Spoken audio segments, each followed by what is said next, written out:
Good afternoon, everybody, and welcome to today's broadcast. My name's Amanda Chadwick. I'm broadcasting an announcement or latest announcements and developments and implications on COVID-19. Today is Tuesday, the 12th of May.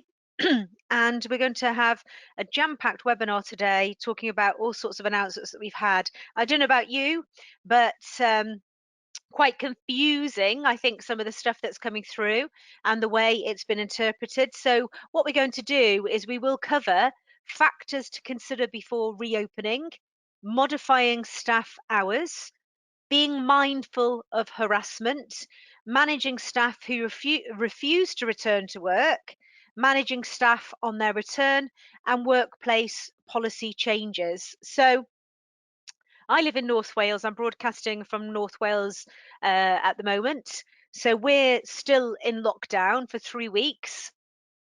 In Scotland, we're in lockdown for 3 weeks.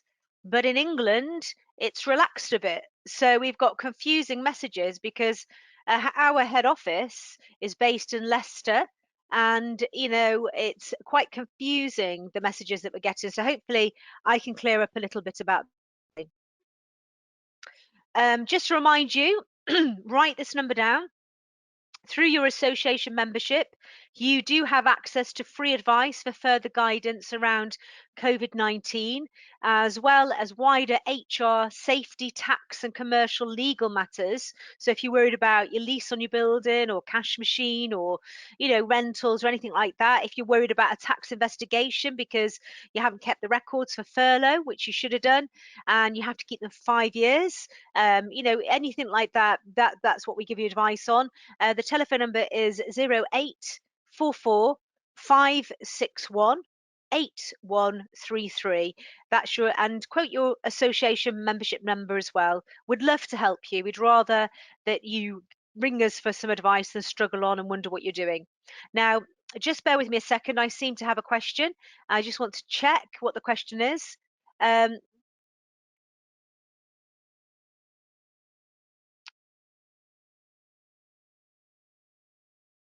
right, okay.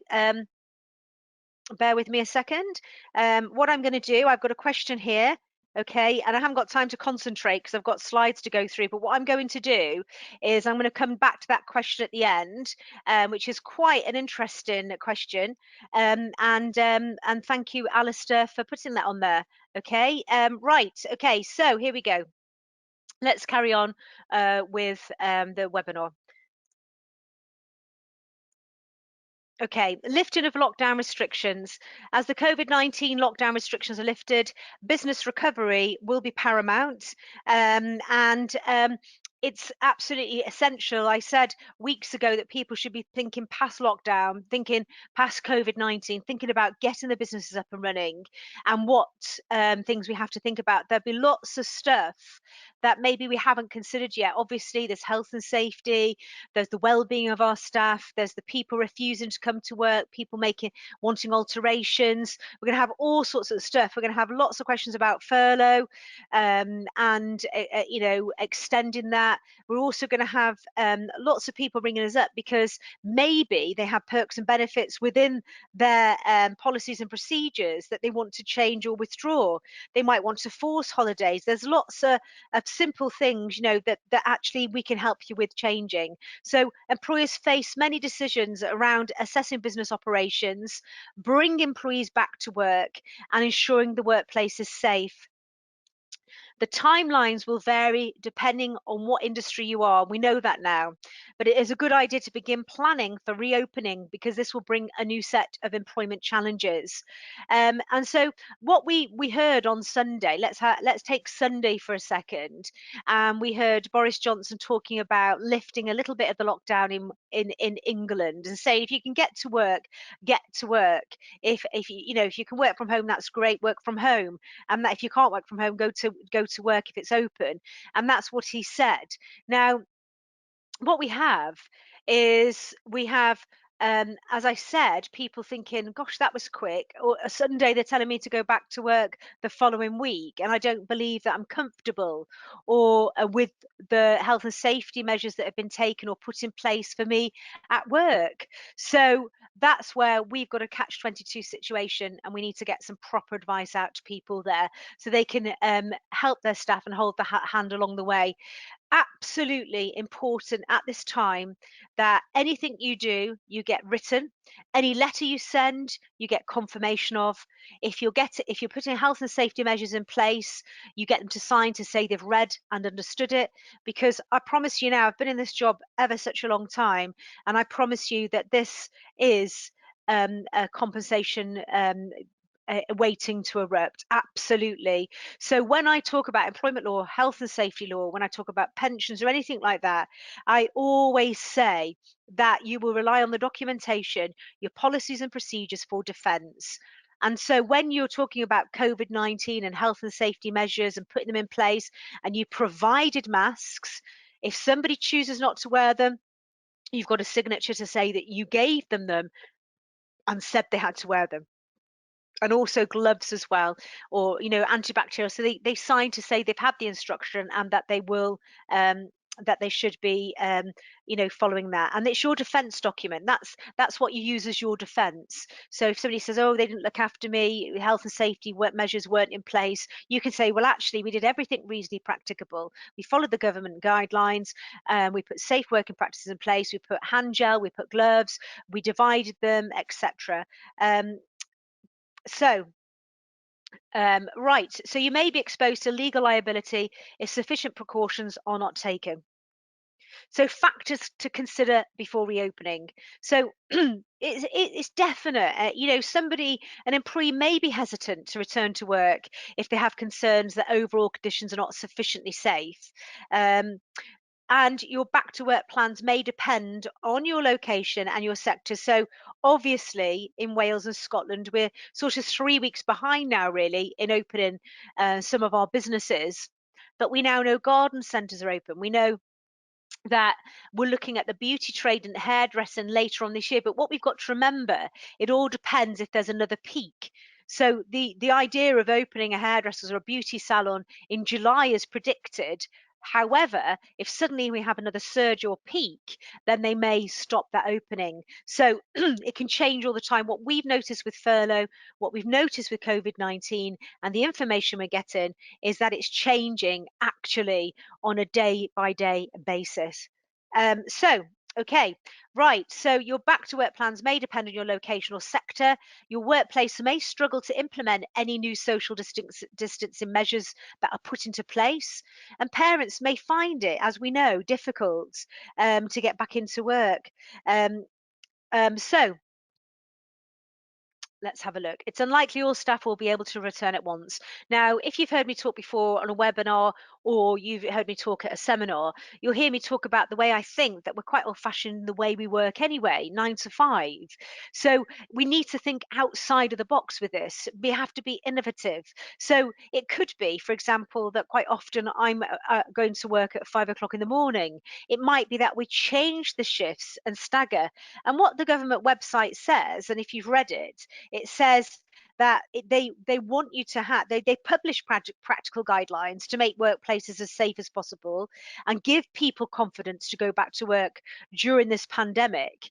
They've developed it, but there's actually, I think, I think we said a 10 pages, and it's specific to each business. But work from home if they can, that is. And those who cannot work from home and whose workplace has not been told to close, they have a clear message: you should go to work. That's in England, by the way. You need to carry out a COVID-19 risk assessment in consultation with your workers or your trade unions or somebody like ourselves that might be supporting you. And you should publish on your website the results of your risk assessment. And they're expecting all businesses with over 50 employees to do so.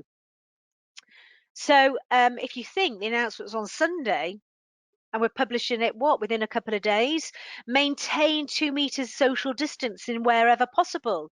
So what they're saying is you should redesign workspaces to maintain this 2 meter distance between people and stagger people's start times. Create an entrance for going in and an entrance for coming out. one-way walkthroughs, which if you've been to Asda recently, nobody adheres to, um, opening more entrances and exits, or changing seating layouts in break rooms. Um, so we haven't maybe thought about the break rooms, and where people cannot be 2 meters apart, manage the transmission risk. So you should look into putting barriers in shared spaces, creating workplace shift patterns, or fixed teams, minimizing the number of people in contact with one another. So this is what they're saying. And then obviously, I don't have to go on about cleanliness, washing hands, sanitizing, handles, etc. These are some of the things that we have to think about if we are to open up. They're saying continue to permit home working. So you should consider which employees may be able to continue to work remotely, as this will allow you to better roll out social distancing practices for those who cannot work from home. Employees with at least 26 weeks continuous service can make a request for flexible working, which includes a move to working from home, provided they've not made a request under the statutory scheme in the last 12 months. So what we're going to see, and I predicted this a few weeks ago, and I just thought the government have said work from home where possible, and companies have stepped up and they've allowed people to work from home, implementing IT, looking at their GDPR, their data protection, using the mobile phones, claiming expenses if they're using the home phone, and they really stepped up. Prior to that, if I'd have said I'd like to work from home and put a written request in, I may have in the past had that rejected, saying we can't afford for the business to allow you to work from home. Now it's going to have to be a really good argument to refuse that request, isn't it? But if they've got 26 weeks continuous service, they can make a request for flexible working. You respond in writing with your decision on that. That is a statutory process for responding to flexible working requests in this situation. Remember, step by step, that's how we want to help you. So, why would you stagger hours? Okay, you'd stagger hours so there's not 30 people coming through the door at 9 o'clock in the morning, at 8:30 in the morning. So if you're staggering hours, look at your business now. And I don't know about you, but working from home, I don't know how I've ever fitted anything in before, to be honest. And I'm getting plumper by the day. But I just really think that for me, I think more people online shopping in the evening now and early. So have a look at the hours that you want to work. So maybe start staggering the shifts from 6 o'clock in the morning to stop the traffic on the road. And it will assist with social distancing at the entrance of the workplace, but also ease congestion on public transport. Similarly, alternating days of work for different groups or teams of employees may also assist with social distancing requirements. It may be a good idea to actually ask your staff what they think and what ideas they may come up with. So, employment laws require employee agreement when making amendments to employee terms and conditions, and that means even on a temporary basis. So, what we've got to remember is when you take somebody on, you enter into a contract with them, and that's their statement of main terms. And on the 6th of April, actually, the law was that every single person, regardless of how long they've been there, there's no 8-week wait. As soon as you take that person on, they have to have a contract. Now, if I work for you and you've guaranteed me, the time I start, 9 to 5, the hours of work, where I'm working, etc. When you're actually furloughing somebody, for example, that's a change to their written terms and agreement. Also, if you're changing to flexible hours or changing their shift, you need to speak to the employees first, and you need to explain the changes you need to make and the reasons for that change, because you are changing a contractual term. It's very important that you know that. If you're furloughing people, you need to get their agreement to do it, and you need to keep that letter, and you need to keep that for 5 years as defense. So make sure you're aware of that, and make sure that if you're changing anybody's terms and conditions, which they're very precious about, that you get their agreement first. I absolutely think that a lot of employees will be ecstatic their businesses are still up and running, and will change things to adapt to the business needs to make it work. And this is why employee engagement is so important. You may need to take employees' individual circumstances into consideration, Because let's face it, a change to working hours may be difficult for some employees who do have childcare responsibilities. So, if you want to know more about any family friendly rights and actually how you can utilize them to your benefit, give us a call. So, we've got, for example, you may not be ready to open your business full on. You may take advantage of furlough or the reduced furlough.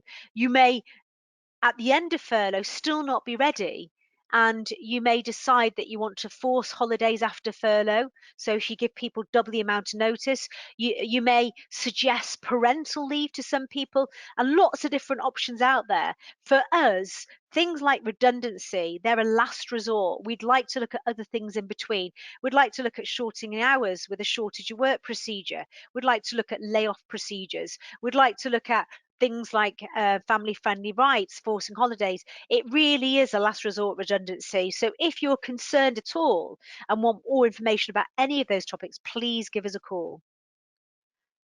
So be mindful of harassment.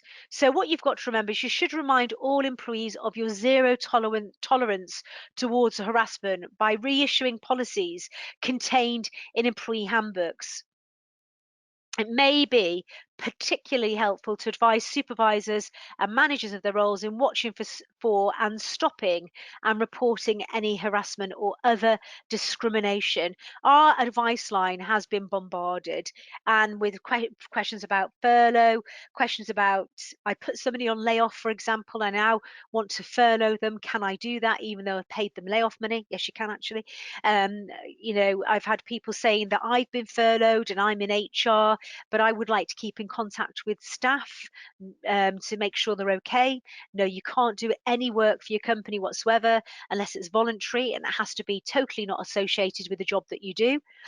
So lots of questions like that. But what we have had is we've had quite a few calls about harassment and people saying discriminatory things to members of the public. And so regarding COVID-19. So it's not a bad idea just to double check your policy, make sure it's up to date. And I'm just going to reel off the top of my head the reasons why that what should be in your policy. So we've got race, which isn't just skin color. We've got religion. There's 85 recognized religions in the UK. So we've got race, religion, religious belief. We've got no belief. We've got environmental belief. We've got political opinion. We've got affiliation. We've got marital status, disability. In disability, we've got cancer, HIV, stress, depression, arthritis, dwarfism, dyslexia, things you can see, things you can't see. We've got gender, gender reassignment, age. There's no retirement age in the UK now. We've got sexual orientation, so make sure yours is up to date. If you want us to review that, let us. So also remind all the staff that you will immediately review any allegations of harassment or discrimination and take appropriate disciplinary action. So when dealing with this particular allegation, you should follow your grievance or personal harassment procedure. So then we come to the people who refuse to work. And that might be, you have a handful of staff that are nervous. So you'll need to reassure these people. And quite rightly, really, when you look at the death rates with COVID-19 and look at the spikes and the industries that this morning I did a webinar and I popped out to the chemist, and actually, I hardly see any shop workers with gloves or masks on, and it worries me. So, you need to reassure those nervous employees that you aren't putting them at risk by asking them to return to work.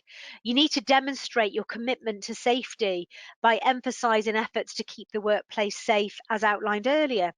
You should take the specific circumstances of an anxious employee into consideration because this may be relevant in your decision making. I'm going to be honest with you and straight to the point here. You will get genuinely anxious people, you will get people that are very keen to get to work, and you may unfortunately get a couple of people that do like furlough and maybe do want to stay off a little bit longer. So if an employee still does not want to return to work, you may agree to allow a new or extended period of home working or arrange for them to take time off as holiday or unpaid leave.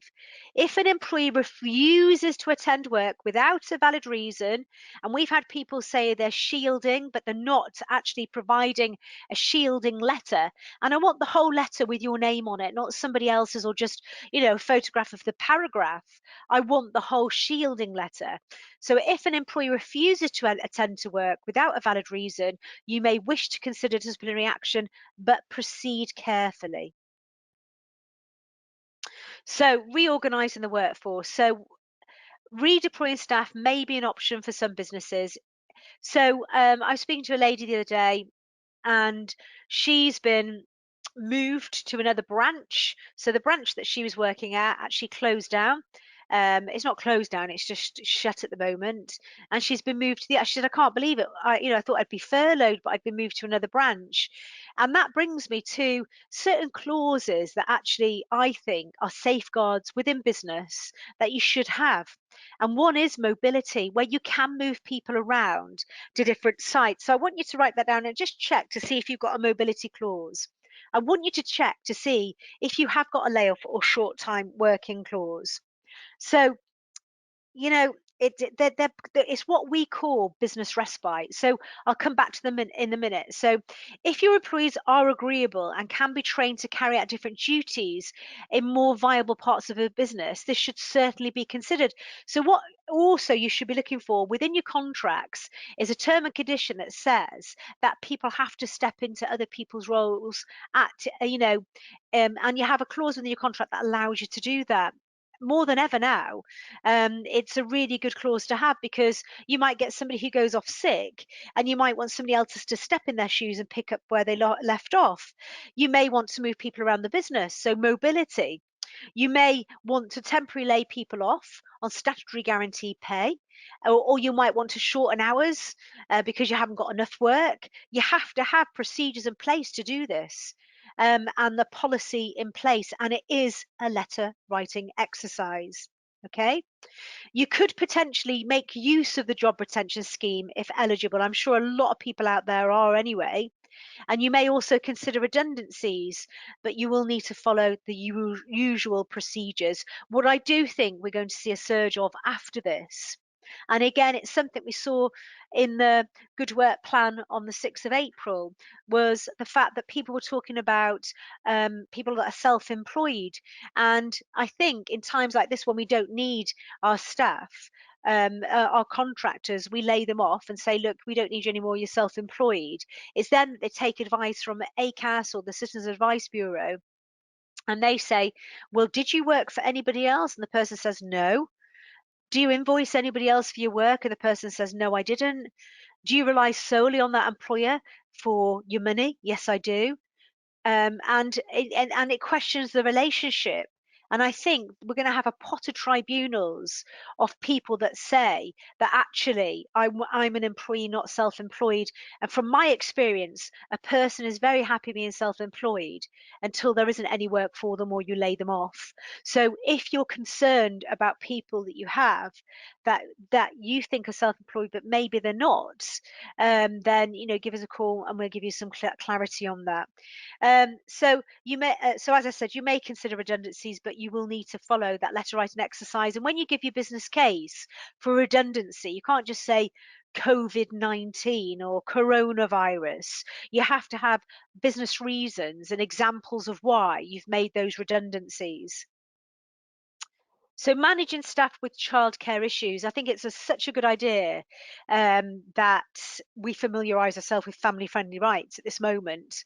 Um, so what you might get is employees that can carry out some or perhaps all of their duties from home, and they should be paid accordingly. You might get employees who are unable to work from home, and they should be encouraged to make alternative childcare arrangements, but this will not be possible for all employees. You might want to consider a temporary flexible working arrangement to adjust or reduce working hours and change working times to assist employees in managing work and increase childcare responsibilities. Now, parental leave, I love this. And actually, not a lot of people know about parental leave. They think it's shared parental leave, but it isn't. Now, you have to have 26 weeks service to be able to ask for this, but you might be flexible in the circumstances. At the end of the day, it's your business. You can do what you want with your business. I'm just giving you advice about it. So parental leave is where I work for you and I can't come back to work yet. And you may suggest that I put in a written request for unpaid leave, and I can have a maximum of 4 weeks in blocks of a week in 1 year. And you might think that's a really good short-term solution because ultimately you might you might know that your business is going to be on track and you want to keep your staff. So there's loads of options out there. It might be unpaid parental leave for a few weeks, it might be annual leave, it might be forcing annual leave after furlough. It might be shortening hours. There's loads of stuff we can help you do to protect your business and make it come out leaner and stronger at the end of this. But remember, I always say it starts with a conversation. You need to speak to your staff. You need to communicate with them. And to do that, you need to make sure you got the right telephone number. You need to make sure you got the right home address, and you need to make sure that their details are up to date. And so we're on about childcare issues. I just want to say something that I believe is going to happen in the future. And I look like a witch, and I'm usually right. Hang on, excuse me. And what I'm going to say is that there's been publicity and a bit of a joke in the paper about COVID-19 babies, okay? And it makes it sound like, as I'm in the house today, my husband's chasing me around the house, but it makes it sound like that. But we are going to get, like the war, when there was a surge in pregnancies afterwards. We believe that's what's going to happen. Now, if you're making redundancies or changing anything, people that are pregnant have protected rights. So, how do I know if you're pregnant? I don't unless you tell me. It's really, really important to put in a term and condition in your handbook that delegates responsibility to your staff to tell you.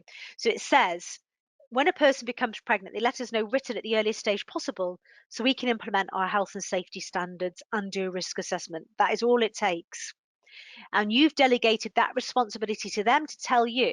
So if you are going through redundancy, you know who's pregnant, so you don't get a pregnancy discrimination case. It's a really good idea to have that.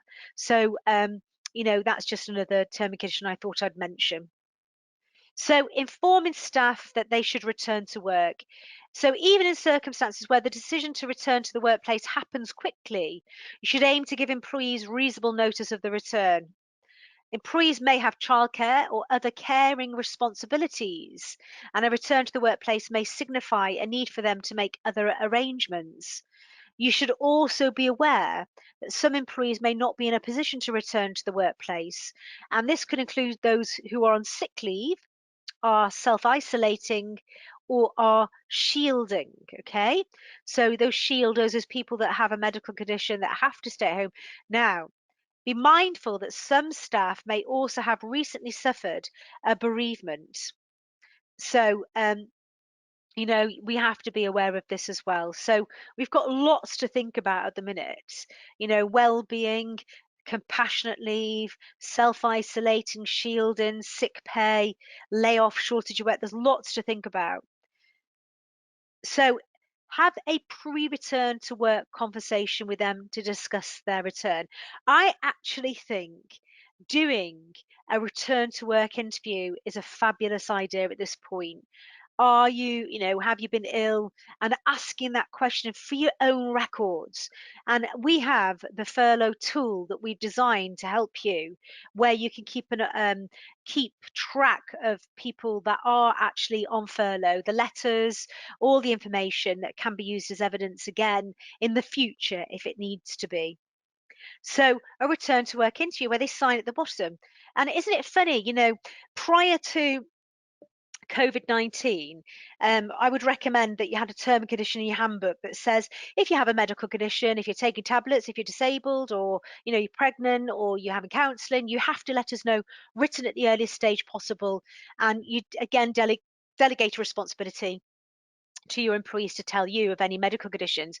You do a health questionnaire when you take somebody on and throughout the employment.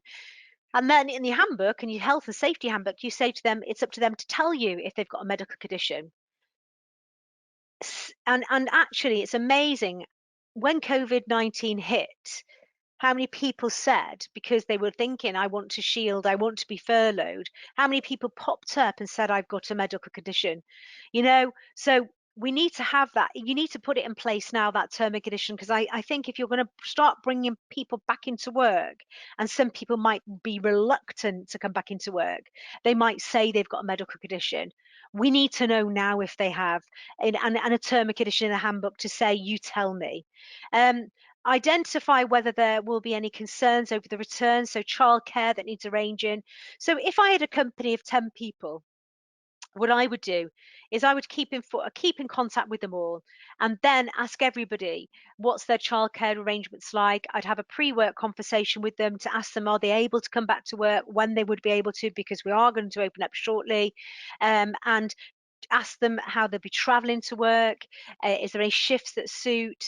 So because you want to adjust and make everybody happy at the same time. So identify any adjustments or support they may need on their return. And plus, they know you've been through the mill and back. They know that as an employer, as HR, you've had a hard time, and to keep the business, it's been hard. I certainly know that a lot of employers have been phoning me after I've done webinars to say that their well-being has been affected. And I would say that after this, you're going to get a group of people that say it was the best. This is the employees. It was the best thing that ever happened. I got paid 80% of my wages. I was at home with my family. We did all sorts of things we'd never done before. I actually had conversations with the children. So you've got that pocket of people that's saying it's fantastic. You've got the people that were furloughed or maybe had to work from home, and maybe felt a bit aggrieved if they had to work from home because other people were furloughed, but they were still working. You've then got people that were working from home, but actually weren't surrounded by family members and were totally isolated.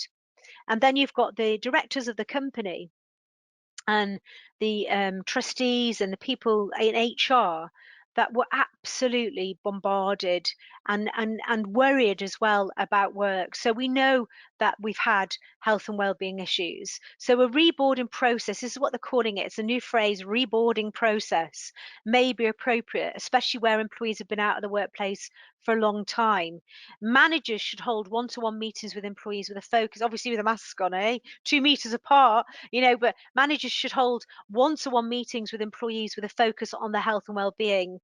You could even maybe do video conferencing, couldn't you, in these innovative times before people come back to work? The discussion should be used to confirm any adjustments or support needed to enable the employee to carry out their role. If your employees have access to an employee assistance program, and if anybody's heard me before, I love this because it gives you staff counselling, it gives the employer, the person who's in HR, and the directors, assistants, and their families as well, counselling face to face, on the phone. It gives them debt help, it gives them benefits help, landlord help. Remind the employee that they have the opportunity to speak to a trained counsellor about any concerns they have. And I feel that that means you've done your bit. You've said, look, we're listening to you, but actually we have this employee assistance program in place. I want you to take that on board, utilize it. If you're having debt issues, money issues, arguing with your landlord, landlady, whatever, if you're if you're worried about anything, or your children are, you're having counsel it, this is the number to ring. That's what I would say. So managing staff annual leave. So this is what I've had lots of questions on this actually. Your approach to annual leave will depend on your specific circumstances. So we know that when somebody is furloughed, they accrue annual leave. And I've had people actually asking me questions right now and saying that if somebody's furloughed, can I make them take annual leave? Right. What we say is that enforcement of holidays during this time, that's during furlough, is not covered in the guidance. Okay, so they're not specific in the guidance. And what this means is we have to wait for a test case to know what the rules are. So at the moment, um, enforcement of holidays during this time is not covered by the guidance. It may seem really to run against the grain of the scheme, of the furlough scheme. Some employees may be happy to take holidays as they get 100%. So if I've got holidays booked and I'm on furlough, It's up to you if you want to cancel those holidays or make them take them if they've got them booked. But they take the holidays, and whilst they're on holiday, you obviously can claim 80% back, but you have to top up the 20% to 100% if they're taking a holiday. So you might get employees that say, "I'm quite happy to take holidays to get agreement." And also, it's always best to get agreement than enforce. It may be safer to not enforce at the moment because it may be a breach of the working time regulations. We really just don't know about that. However, at the end of furlough, it might be an idea to um, actually, maybe then at that point when furlough's ended, to make people take holidays. So your approach to annual leave will depend on your specific circumstances and whether your employees have taken annual leave in recent weeks.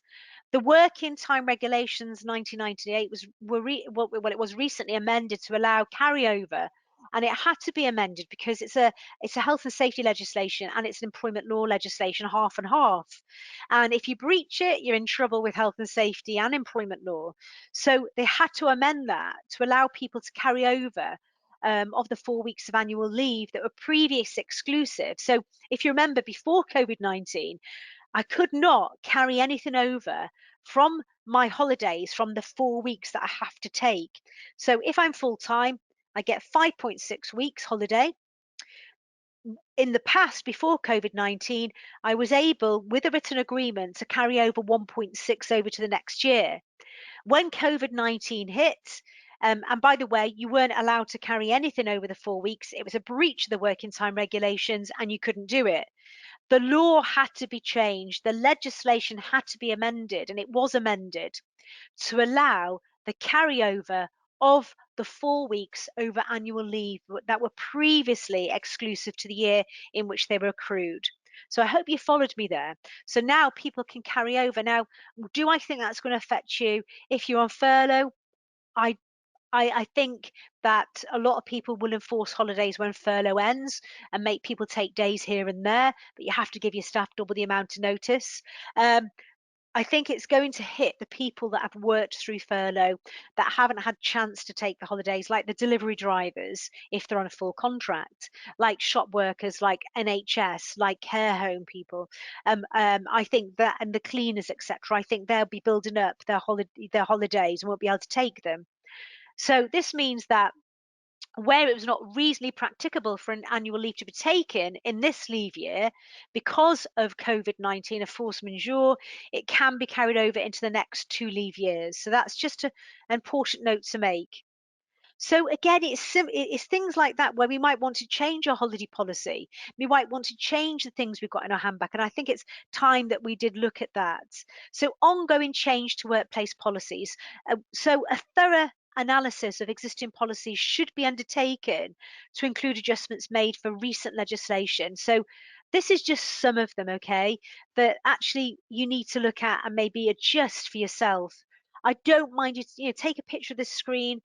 Attendance, for example, notification of absence, keeping in touch, sickness schemes. You may want to withdraw your sickness schemes, and that is actually a change to somebody's terms and conditions.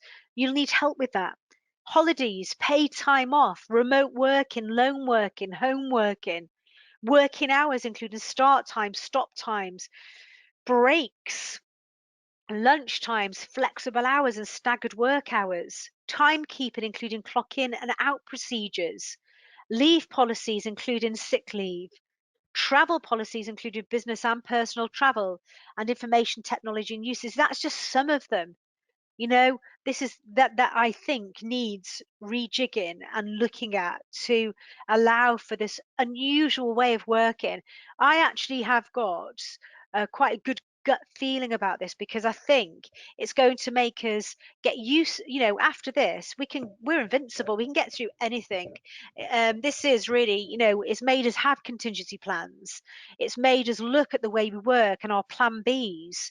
So if ever this happened again, We are strong enough to get through it. Look, we've had foot and mouth, we've had bird flu, we've had swine flu, we've had petrol strikes, we've had floods, we've had fire, we've had bad weather, we've had volcanic ash, we've had rioting, we've had accidents, we've had genuine credit crunch. Really is like Jenga, isn't it? Not Jenga, Jumanji, definitely the things that we've had, like people are saying, and it's built us and made us stronger. We've had Brexit, we're still going through Brexit, and now we've had COVID-19, and it makes us stronger because it makes our businesses adapt and the way we work. And these are just some of the policies that we need to adapt to make our businesses stronger. So, when will we return to normal? So, this is unlikely for the foreseeable future, and I doubt very much. I listened to a scientist from the Northwest actually, who's gives pragmatic advice, and it's not a news frenzy. It's not gathered by artificial intelligence on your phone to create, a scaremongering. It's actual pragmatic advice. And I don't think, unless there is a vaccination of some sort, that we will see a change to the way back to normal. Your work is not completed once you open your doors and welcome back your workers and others. I promise you, as you're going along, you're going to find, teething issues as you go along until you get it sorted. You will need to maintain routine cleaning and disinfection procedures after reopening to reduce the potential for exposure. You should continue to monitor COVID-19 in your area and, if necessary, be prepared to close your facilities quickly if another outbreak occurs. And, I was listening to the television this morning and Ryanair opening, and, sitting next to somebody on a plane now seems unbelievable, doesn't it? But that's what they're going to do, and business has to move on. So, in summary, there are a number of factors to consider before reopening. Staff hours may need to be modified. Special considerations will need to be made in managing staff on their return to work, and new measures will likely be in place for some time. And things are changing. And as I'm actually broadcasting to you and preparing, there was an announcement whilst I was, was online with you. So, what I'm going to say to you is that I've tried to answer some of the questions I'm going through, and there's some that I haven't answered. I will get back to you. We will answer those questions for you. Please don't worry. Through your association membership, you have access to free advice for further guidance around COVID-19, as well as other wider matters like HR, safety, tax, and commercial legal matters. If you want document writing and you want indemnity for tribunals or a tax investigation, and it's not included in your association membership, then that's something we can also talk to you about.